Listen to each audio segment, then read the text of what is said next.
Dima and her husband, Ibuka, looked like the perfect couple. They were young, attractive, wealthy, and admired by everyone who knew them. From the outside, their lives seemed flawless: a 6-bedroom mansion in Banana Island, a collection of luxury cars, invitations to exclusive parties, and a thriving real estate empire that Ibuka had built from the ground up. But behind the beautiful home and smiling photos, Dima sometimes felt an emptiness she couldn't explain. Ibuka was a loving and caring man, but there were nights when he stayed up late in his study, talking softly on the phone. There were also days when he left town suddenly, offering little explanation. And when she asked questions, he would only smile, kiss her forehead, and say, "Business, my love. Always business." His tone was always kind, yet something deep inside her kept whispering that not everything was as it seemed. That Wednesday evening, the couple attended the Dream Makers Charity Gala in Victoria Island, one of Lagos' most glamorous events, filled with politicians, celebrities, and top business figures. Dima played her usual part perfectly, greeting familiar faces, smiling for photos, and sipping her champagne slowly. Then she noticed Ibuka's phone buzz twice. He glanced at the screen, declined the call, and slipped it back into his pocket without a word. Dima said nothing, but her chest grew tight. By 8:30 p.m., they were driving home in silence. Ibuka focused on the road while Dima stared out the window, lost in thought. When they reached their estate gate, Ibuka stopped to speak with the security guards. Dima stepped out of the car to stretch her legs, and that was when she saw her. A small figure stood near the gate, a thin little girl, maybe 8 years old, wearing a faded yellow dress. Before Dima could say a word, the girl ran up to her and whispered softly, "Auntie, please don't let Uncle travel this weekend. If he goes, you won't see him again." Dima froze. She bent down slightly, forcing a smile. "Sweetheart, what do you mean?" she asked gently. The child didn't respond. She looked nervously toward Ibuka, who was still busy giving instructions to the guard.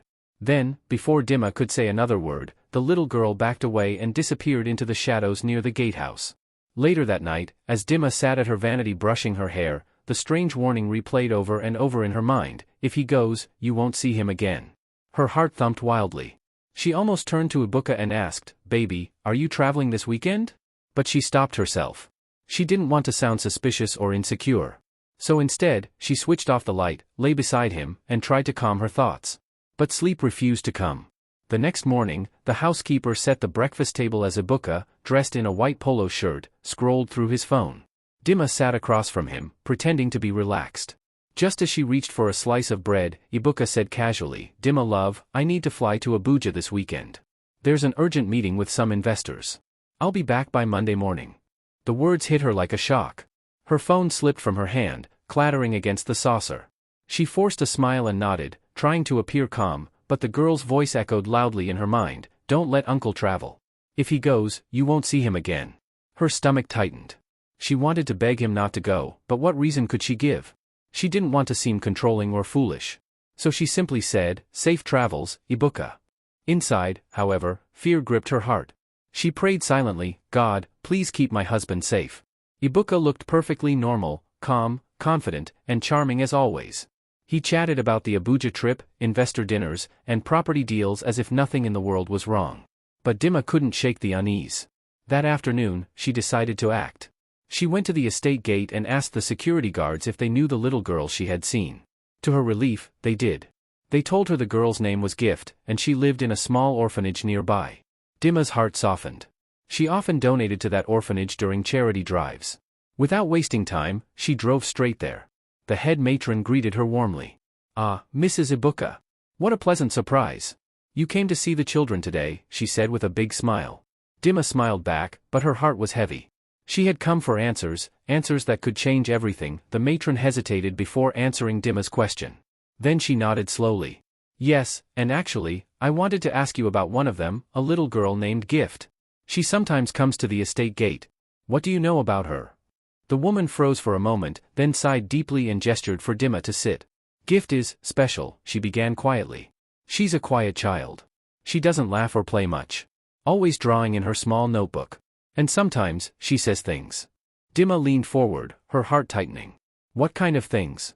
The matron looked down at her hands before answering. "Things she couldn't possibly know.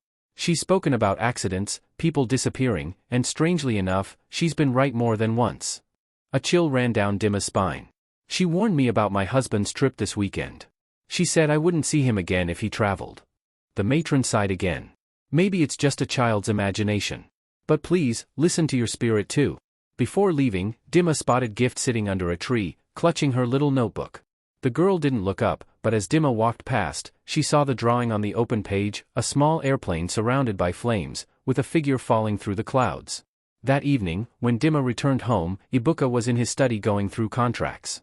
He looked calm, confident, like a man whose life was perfectly in order. Standing at the doorway, she asked softly, "Ibuka, do you really have to travel this weekend?" He smiled. "Of course, love. It's an important deal.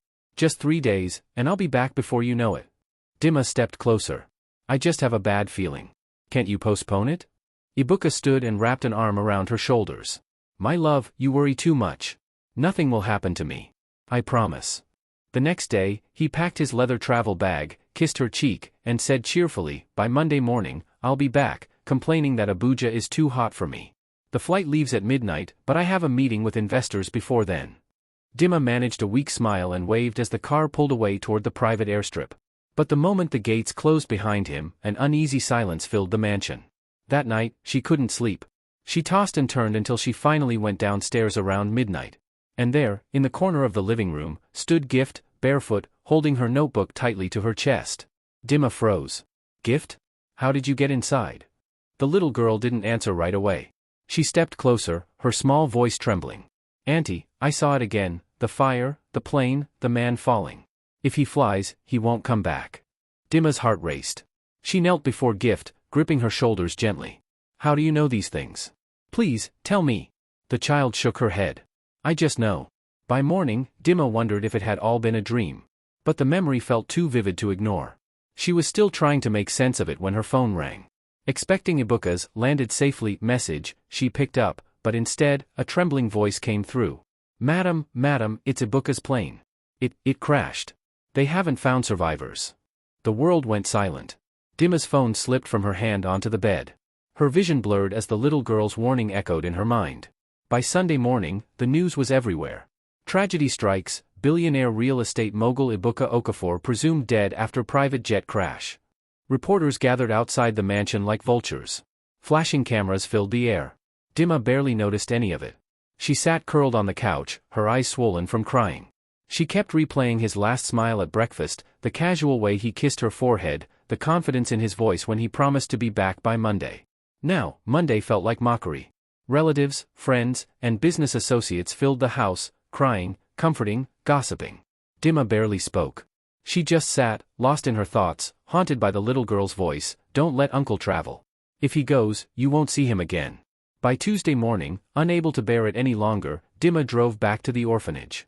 The matron greeted her gently, visibly shaken but not surprised. "Mrs. Okafor, I heard about your husband.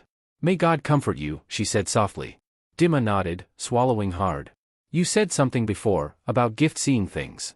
I need to know exactly what you meant." The matron hesitated. "Gift is different. Sometimes she dreams. Sometimes she hears. And 3 days before you came, she drew that same plane in her notebook. I prayed it wouldn't come true." When Dimma stepped outside, she saw Gift again under the same tree, hugging her notebook tightly. She knelt beside her. "Gift, what else do you know?" The little girl looked up and whispered, "Auntie, I saw him walking away. He didn't fall. He walked, and he didn't look back." The words sent an icy shiver through Dimma's body. That night, while the house was filled with guests and sympathizers, Dimma sat alone in her bedroom, staring blankly at her glass of water. At 11:30 p.m., her phone rang, an unknown number. She hesitated, then answered. "Hello?" A woman's voice came through, low and firm. "Stop looking for him, Dimma." Dimma froze. Who is this?" "Ibuka is not dead," the woman said coldly. "He chose a different life. Leave it alone, or you'll regret it." Before Dimma could speak, the call ended. Her hand trembled as she stared at the phone. By morning, she could no longer sit still. She called Detective Ojo, a trusted family friend and retired police investigator. Within an hour, he was at her home. "Tell me everything," he said. Dimma explained about Gift's warnings, the crash, and the strange phone call. Detective Ojo frowned. "That crash report, something about it has bothered me. Look at this." He showed her documents from his aviation contacts. Ibuka's flight log showed no official Abuja business. The jet's tracker was switched off just 17 minutes after takeoff, before the reported crash. And worst of all, no bodies were recovered. Dima's voice shook. Ojo, are you saying Ibuka staged his death? The detective leaned forward. I'm saying there's a strong chance your husband is alive, and if he is, he never planned to return. 2 days later, Detective Ojo uncovered more. Ibuka had been secretly transferring funds to offshore accounts for nearly 8 months, millions of naira. He sold properties under false company names and made withdrawals no one at his firm knew about. Then one night, Ojo sent Dima a screenshot, a photo taken in Mauritius. Ibuka was laughing, holding hands with a beautiful woman in a flowing red dress. Her name, according to Ojo's findings, was Kemi Adeniyi, a lifestyle influencer and travel consultant. Dima stared at the photo for almost an hour.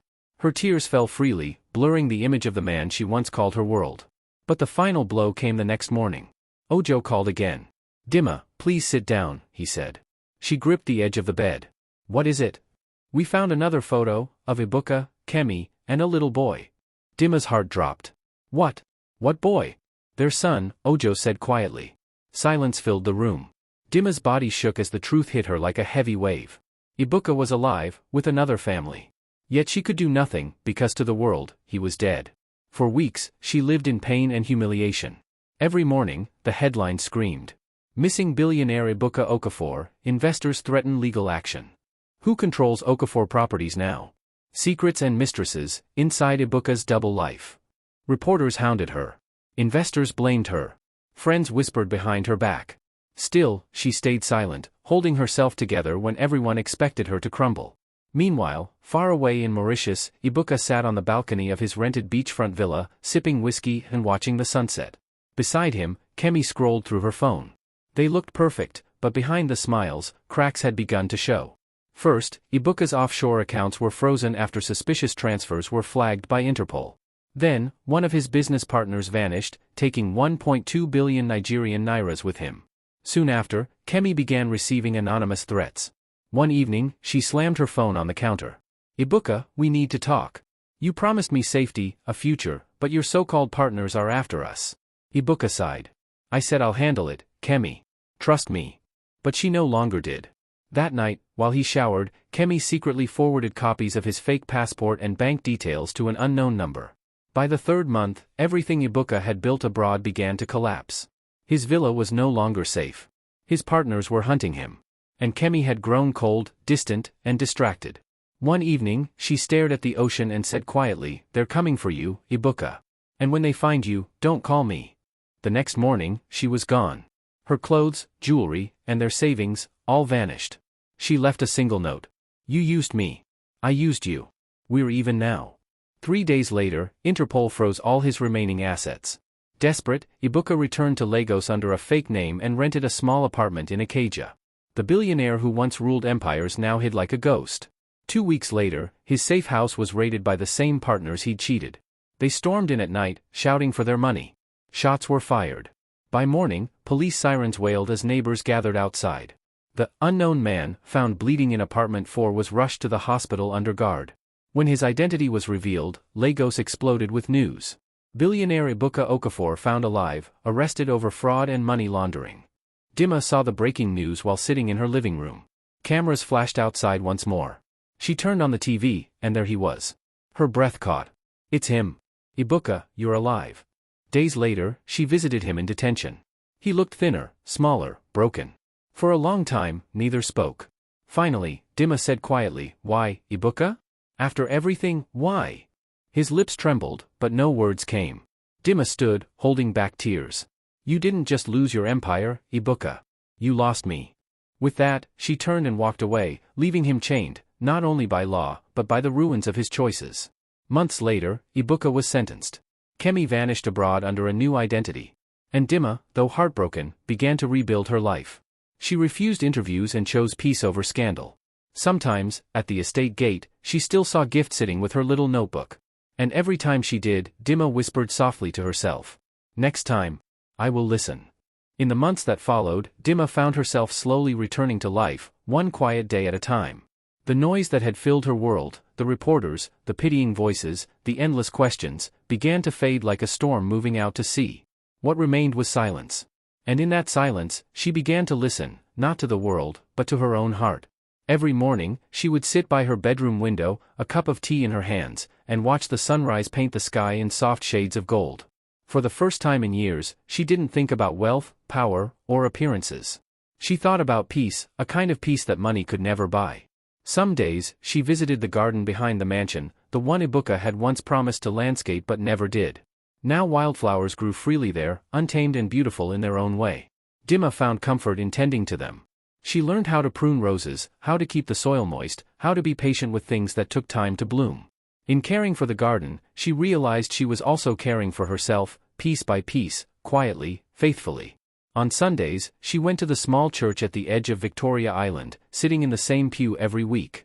At first, her prayers were heavy with sorrow and confusion. But as the weeks passed, her prayers changed. She no longer begged for answers or justice. She began to pray for acceptance, for the courage to forgive, even when forgiveness felt impossible. The first time she spoke to God without tears, she felt something shift deep within her. It wasn't joy, not yet, but it was calm. And that calm became her strength. Occasionally, Dima would visit the orphanage where she first met Gift. The children there would run toward her car, laughing and waving, their voices echoing through the dusty courtyard. She brought them books, clothes, and sometimes little treats. But her real reason for going wasn't the donations. It was the quiet presence of that one child who had seen what others couldn't. Gift never changed much. She still sat under the same tree, notebook in hand, her small fingers sketching quietly as if she lived between two worlds, one seen and one unseen. Every time Dima saw her, she felt both gratitude and sorrow. Gratitude, because Gift had tried to warn her. Sorrow, because she hadn't listened in time. One afternoon, as Dima approached, Gift looked up and smiled faintly. "Auntie, you came again." Dima smiled back, sitting beside her on the grass. "Yes, my dear. I'll always come." The little girl nodded and went back to her drawing. On the page was a picture of a woman standing beside a garden, sunlight falling across her face. For a moment, Dima's eyes filled with tears, because the woman in the drawing looked like her. She reached out and touched Gift's hand gently. "Is that me?" she asked softly. Gift nodded. "Yes, Auntie. You look happy here." Dima swallowed the lump in her throat. "And am I happy?" The girl tilted her head, her voice calm and sure. "You will be." That night, as Dima lay in bed, she thought about those words. She realized that healing was not about forgetting. It was about remembering without breaking. The pain of betrayal still lived inside her, but it no longer ruled her. She had learned that some endings are just beginnings in disguise, painful, yes, but necessary for growth. Ibuka's face sometimes visited her dreams. In some, he was smiling, alive, the man she had once loved. In others, he was silent, walking away through a fog she couldn't reach through. She no longer woke up crying. Instead, she would whisper a quiet goodbye and go back to sleep. There were days when the world reminded her of him, a real estate billboard, a passing luxury car, an old song that used to play in his study. At first, those moments hurt like open wounds. But over time, they became softer, like fading scars, reminders of what was lost, but also of what she had survived. The mansion that once felt like a golden cage began to feel like home again. She redecorated it slowly, replaced Ibuka's heavy furniture with lighter pieces, painted the walls in softer colors, and filled the empty spaces with plants and warm light. It was no longer a house of memories, it was a home of new beginnings. Relatives and friends often encouraged her to remarry, to move on, as they called it. Dima would smile politely but never answered. In truth, she had no anger left in her, but she also had no hunger for companionship. What she wanted now was peace. What she desired most was to truly know herself, beyond titles, beyond appearances, beyond the shadow of Ibuka's name. She began volunteering more at the orphanage, reading stories to the children, helping with lessons, and listening to their laughter. For the first time in a long while, she felt useful again, not as a wife, not as a socialite, but simply as Dima. One evening, the matron pulled her aside and said softly, "You know, the children wait for you every week. You've become a light to them." Dima smiled humbly. "They've become my light too." At home, she began journaling, writing her thoughts, her fears, her gratitude. Page after page, she poured her heart out, not for the world to read, but to free herself from the weight of silence. She wrote about love, about betrayal, about faith, and about the strange ways life brings lessons through pain. Sometimes, she thought about how Ibuka's choices had destroyed him. But she no longer felt hatred, only sadness. In her heart, she prayed for his soul, for forgiveness, and for whatever little boy might carry his blood somewhere far away. Because hatred, she realized, was just another kind of prison. The seasons changed. Time softened the sharp edges of grief. Dima began smiling again, real smiles that reached her eyes. She learned to enjoy simple things, the laughter of children, the scent of rain on earth, the peace of early mornings. She found that joy didn't need to be grand, sometimes it was as quiet as the sound of her own heartbeat in a room filled with light. One morning, nearly a year after everything had happened, Dima returned to the orphanage once more. She found Gift sitting under the same tree, sketching as always. When the girl looked up, she grinned shyly. "Auntie, I drew you again," she said, handing her the notebook. This time, the picture showed a woman surrounded by flowers, smiling, with a small child holding her hand. Dima blinked back tears. "Who is this child with me?" Gift smiled. "That's me." For the first time, Dima laughed softly, not out of sadness, but out of pure affection. She hugged the girl gently, realizing that Gift had given her something Ibuka never truly could, truth without lies, love without condition. As she drove home that evening, the city lights shimmered on the water beside the bridge. She rolled down her window, letting the cool air touch her face.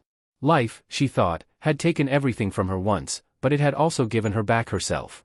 Each morning after that, she woke up grateful. She looked at the sunrise and whispered the same simple prayer, "Thank you, not for what I lost, but for what I found." The pain hadn't vanished, but it had transformed. It had become wisdom, gentleness, and strength. Dima no longer saw herself as a widow or a victim. She was a survivor, a woman reborn from ashes. And though the world would always remember her as the wife of a fallen billionaire, Dima knew the truth in her heart: she had not only survived betrayal, she had found rebirth. Thank you for watching this story. Please share your thoughts in the comments, give it a thumbs up, and share it with your loved ones. Don't forget to subscribe for more inspiring stories. Stay blessed.